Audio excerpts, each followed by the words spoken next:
안녕하십니까, 김성구입니다. 오늘은 반야심경과 양자역학의 제2부에서 18번째 강의로서 제목은 중도의 이해와 해석으로 붙여봤습니다. 제가 지금까지 이 강의에서 중도를 설명할 때 용수의 삼재계와 팔불 중도를 중심으로 설명을 해드렸습니다. 특히 제14강에서는 제가 뭐라고 말씀드렸냐면은 팔불 중도를 설명할 때 용수는 사물의 실상을 원리적인 측면에서 그걸 팔불 중도라고 말했고, 부처님은 중도의 실천으로 팔정도를 설한다고 여러분께 말씀드렸습니다. 근데 이것은 어디까지나 제가 처음에 말씀드린 바와 같이 대승불교의 관점으로서 양극단을 치우치지 않는 것을 중도라고 한 것인데, 아마도 초기 불교의 가르침에 충실한 사람은 이 견해에 동의하지 않을 겁니다. 이런 사람 때문에 이 강의에서는 왜 대승불교의 관점을 제가 따르는지 그 이유를 설명을 해드려야 될 것 같습니다. 그뿐만 아니라 중도에 대한 이해와 설명에 있어서 초기 불교의 교리에 충실한 사람들과 대승불교를 따르는 사람들 사이에 어떤 차이가 있는지도 알아둘 필요가 있습니다. 왜냐하면 남의 생각을 알아야 나를 제대로 아는 것이기 때문에 그렇습니다. 먼저 부처님의 설법을 한번 들어보기로 하겠습니다. 부처님은 쌍유따니까야를 비롯하여 초기 경전 곳곳에서 중도는 팔정도라고 설합니다. 그래서 제가 초전법륜경을 예로 들었는데 여기 한번 같이 읽어보기로 하겠습니다. 비구들이여, 출가자는 두 가지 극단을 따라서는 안 된다. 감각적 욕망의 즐거움에 탐닉하는 것은 저열하고 비속한 것이다. 고행에 몰두하는 건 역시 고통스럽고 저열하고 무익한 것이다. 이들 두 극단을 따르지 않고 열에는 고요함과 최상의 지혜와 바른 깨달음과 열반으로 인도하는 중도를 깨달았나니 무엇이 중도인가? 중도는 바로 팔정도이다. 부처님이 이렇게 설법하고 계십니다. 그래서 좀 살펴보면 부처님은 쾌락과 고행이라는 대립되는 두 가지를 떠나서 지혜와 열반으로 이끄는 것을 중도라 칭했고, 중도는 분명히 팔정도라고 설하고 계십니다. 여기서 우리가 알 수 있는 것 세 가지인데 뭐냐면은 쾌락, 고향의 양극단에 치우치지 않는 것이 바른 도리라는 것. 근데 이것은 이성적 사유로 이해할 수 있는 개념입니다. 공자나 아리스토텔레스가 말한 중용과 아주 유사하죠. 그러니까 극단적인 행동을 하지 않는다는 것에서. 그 다음에 양극단에 끌리지 않도록 바른 지혜로 인도하는 것이 팔정도다 하는 것을 부처님 설법에서 우리가 이해할 수 있는데, 여기서 우리가 용수의 팔불 중도하고 비교해 보면 용수의 팔불 중도는 고락에 치우치지 않는 것과는 달리 양립할 수 없는 어떤 대립되는 두 가지 개념이 본질적으로 다르지 않다고 말하는 것으로서 이성적 사유로서 이해할 수 없는 거예요. 불이역불이가 그런 거죠. 그렇다면 여기서 물어볼 게 있습니다. 그 부처님은 팔불 중도처럼 이성적 사유로 이해할 수 없는 개념에 대해서도 양극단에 치우치지 않는 바른 도리를 설한다고 했습니다. 근데 그걸 뭐라고 불렀을까? 부처님은 그것을 중의의해서라고 칭했습니다. 그래서 부처님의 설법을 한번 들어보죠. 까짜야나 꽃다경에 보면은 이런 말이 납니다. 그거 말고도 뭐 거기에 쓴 대로 꽃경이라든가 자바함경에도 나오지만은 세존이시여, 올바른 견해라고들 합니다. 무엇이 올바른 견해입니까? 까짜나요. 세상 사람들은 대부분 두 가지에 의존하나니 있다라는 관념과 없다라는 관념이다. 통찰지로 보면 존재, 비존재의 관념이 존재하지 않는다. 모든 것은 존재한다는 것은 하나의 극단이다. 존재하지 않는다는 것도 하나의 극단이다. 열애는 그러한 양극단을 따라서 중에 의해서 법을 설한다. 유무 또는 존재의 양극단에 치우치지 않는 것을 중에 의해서라고 설하셨는데, 이것은 분명히 고락에 치우치지 않는 것과는 달리 이성적 사유로서는 이해할 수 없는 개념입니다. 그러니까 대승불교인들은 부처님이 중에 의해서라고 설한 것, 즉 초기 불교에서 중이라고 부르는 것을 중도라고 부르는 것이죠. 그리고 유무불이처럼 논리적으로 양립할 수 없는 개념도 둘의 본질이 다르지 않다는 데서 불이라고 부릅니다. 자, 고락에 치우치지 않는 것은 실행이 가능하지만 유무에 치우치지 않는 것은 그런가 하고 깨달을 수는 있지만은 직접적으로 실행할 수는 없습니다. 우리가 어떻게 유도 아니고 무도 아닌 것을 중이라 그런다 할 때 그걸 실행할 수 있겠습니까? 그러니까 부처님의 설법에서 분명히 분리가 되는 것은 이성적 사유로 이해할 수 없는 어떤 개념은 중에 의해서라고 설하셨고 고락에 치우치지 않는 것처럼 실행이 가능한 것은 중도라고 설하셨습니다. 자, 그러면 한 가지 물어보죠. 중이 양극단에 치우치지 않는 바른 도리를 뜻하는데 그것을 중도라고 부르는 것을 초기인들은, 불교인들은 왜 싫어할까? 그것은 제가 살펴본 바는 이렇습니다. 팔정도가 중도라고 할 때는 중도란 인간을 고에서 벗어나게는 만드는 올바른 방법 전체를 뜻하는 데 반해서 중은 양극단에 치우치지 않는 바른 도리만을 뜻하기 때문에 중도와 중을 구별한다고 생각합니다. 그러니까 중은 사물의 실상을 가리키는 이론적 개념이지만 중도는 또 진리에 이르는 실천적 방법으로서 실천이 중요하다고 초기 불교인들은 보는 것이죠. 그러니까 초기 불교와 대승불교 사이에 이런 견해 차이가 있음을 제가 여러분들에게 알려드리고 이 강의에서는 대승불교의 견해를 따라서 양극단에 치우치지 않는 바른 도리를 중도라고 부를 겁니다. 근데 왜 그런지 여러분들한테 제가 설명을 드려야겠죠. 그러니까 대승불교를 따르는 이유를 제가 설명드리겠습니다. 부처님이 중도와 중에 의해서라고 설한 개념 모두 물리학적 관점에서 보면, 그러니까 물리학적 관점이긴 합니다만 그냥 우리가 과학적 관점이라고 그랬죠. 상보성 원리라는 하나의 원리로서 설명할 수 있기 때문에 했습니다. 상보성 원리는 이중성을 이론적 원리로 정립한 것으로서 불확정성 원리에 철학적 의미를 부여한 것입니다. 이 원리는 제가 다음번 제19강에서 자세히 설명하겠고 오늘은 이 정도만 말씀드리겠습니다. 그러니까 여기서는 연기이치를 한번 다시 생각해 보죠. 사물의 참모습이 뭔가? 그게 연기인데 연기법이 뜻하는 사물의 실상은 실체론과 이분법의 부정입니다. 그러니까 연기법 철저하게 불변의 실체가 있다는 걸 부정하고 사물을 둘로 나누어서 이것과 이것 아닌 것으로 나누어서 따로따로 설명하는 것을 부정합니다. 사물을 이것과 이것 아닌 것으로 나누어서 이것을 A라고 그러고 이것 아닌 것을 B라고 할 때 A와 B 중 어느 것도 사물의 실상을 설명하지 못합니다. 왜 그러냐면 우주 삼라만상은 서로 연기적으로 얽혀 있어서 그 중 하나를 이렇게 끄집어낸다면 우주 삼라만상에 다 그것에 딸려기 마련이라는 말씀을 제가 11강에서 말씀을 드렸습니다. 왜냐하면 전체는 나눌 수 없는 하나이기 때문이었습니다. 그래서 부처님은 사물을 존재, 비존재, 상주, 단멸과 같은 이분법적인 개념으로는 사물의 실상을 나타낼 수 없기 때문에 양극단을 떠나 중에 의해서라고 설한 것입니다. 근데 이 설법을 결코 이성적 사유로 이해할 수는 없습니다.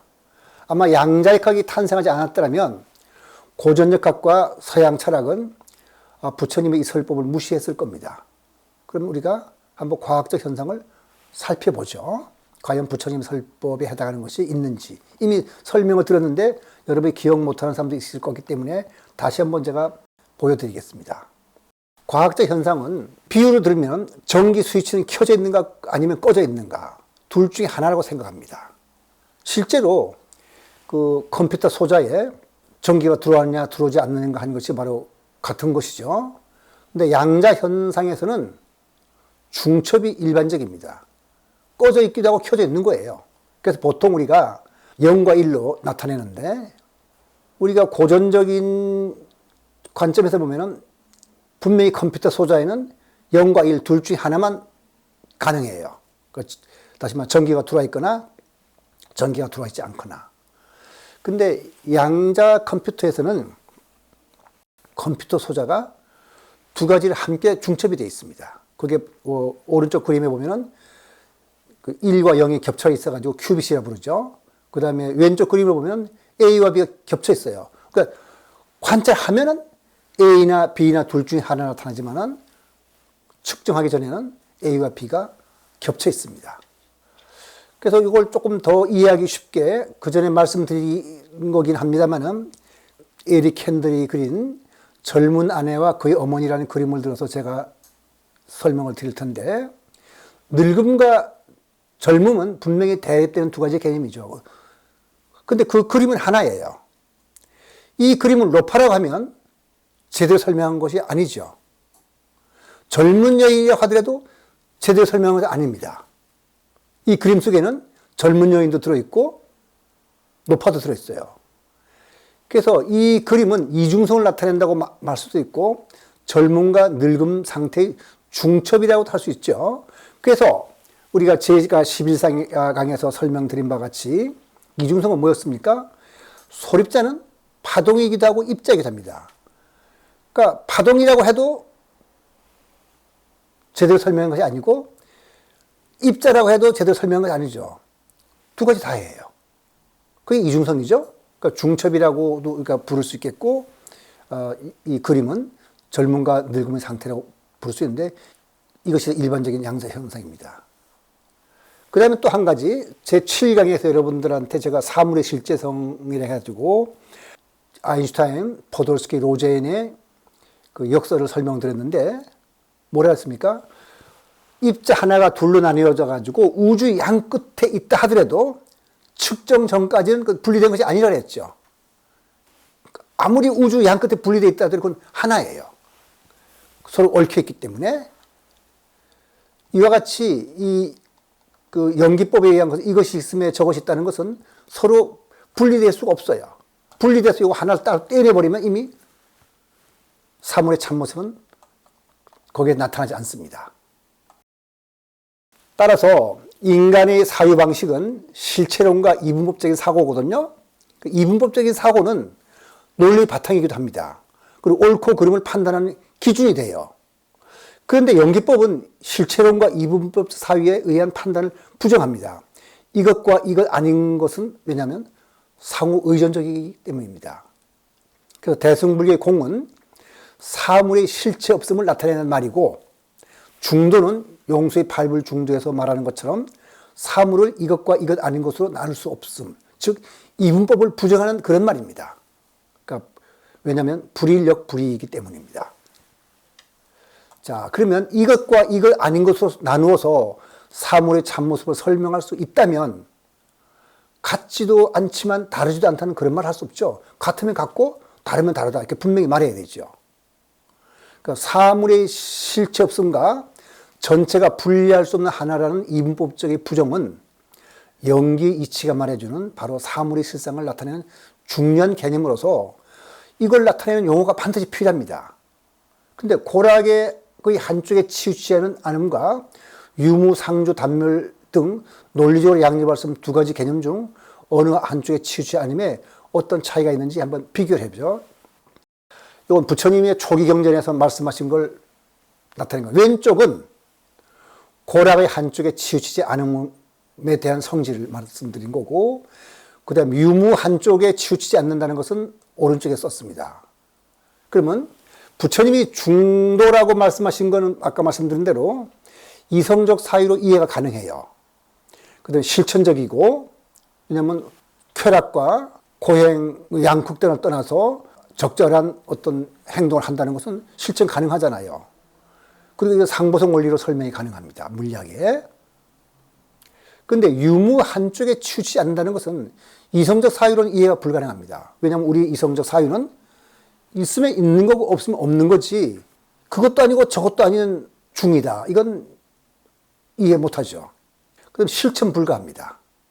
왜냐하면 원리를 뜻하는 것이지 존재와 비존재를 떠난 중간의 것이 뭔지는 그럼 실천 불가합니다. 그런데 양자의 극적으로 보면 상보성 원리로 설명이 가능해서 그 중에 의해서라는 것과 중도라 그러는 것은 둘 다 하나의 원리로 통합해서 설명이 가능합니다. 그래서 앞의 표에서 제가 말씀드렸듯이 양극단에 치우치지 않는 것에 대하여 실천과 원리 측면을 구별하여 용어를 선택하는 것이 바람직해요. 그래서 발정도는 비록 그 속에 정견이 있지만 실천적 수행을 뜻하는 바가 크기 때문에 사물의 실상을 직접적으로 나타내지는 못합니다. 다른 용어가 필요하거든요. 근데 용수의 삼재계는 공과 중을 말해서 바로 공과 가와 중이 연기 이치를 말한다고 함으로써 표에 나타난 뜻을 잘 설명하고 있습니다. 그래서 대승불교에서는 실체 없음을 공이라 하고 양극단을 떠난 바른 도리와 이치를 중도라고 하는 겁니다. 그러면 그 양쪽을 구별한다는 뜻에서 부처님은 중도와 중에 의해서라고 말씀드렸는데 아까 말씀드린 대로 그 상보성 원리에 의해서 하나의 원리로 통합할 수 있기 때문에 둘 다를 나타내는 어떤 용어가 필요한데 중에 의해서라는 말보다는 대승불교의 중도가 양극단을 떠난 바른 도리라는 뜻을 더 잘 나타낸다고 말씀드릴 수 있습니다. 왜냐하면 중도라는 말은 이미 번역된 말로서 바른 길이라는 뜻이잖아요. 바른 이치. 근데 중에 의해서 중이라고 해버리면 무슨 뜻인지 우리가 머리에 얼른 들어오지 않기 때문에 중도가 더 좋은 용어라고 생각을 합니다. 그래서 이 강의에서는 대승불교의 중도라는 개념을 택해서 사물의 실상을 나타내는 원리를 중도라 부르고 중도의 실천을 발정도라고 칭할 겁니다. 그러니까 실천적인 면과 이론적인 면을 구별한 것이죠.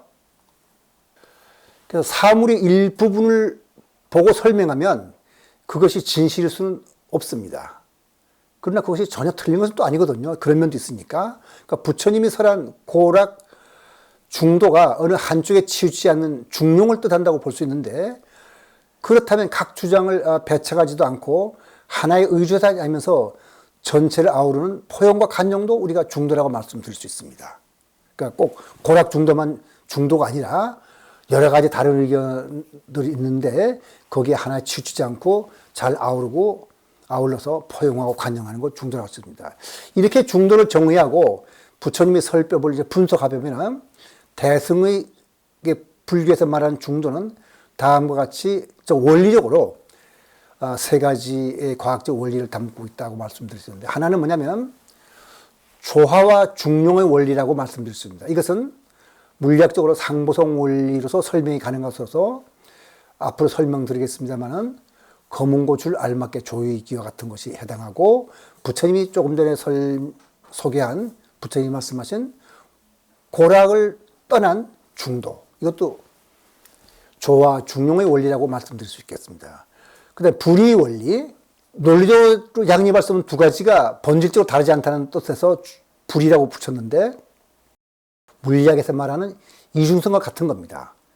그래서 이것을 존재 비존재의 중도 그 다음에 상대성 원리 이거는 우다나 자설경이라고 하죠. 우다나에 보면 장림 코끼리 만지기 경이 있는데 여러 가지 서로 다른 견해가 그 견해를 말하는 입장에서는 올 수 있다는 걸 나타내기 위해서 말씀하신 우화입니다.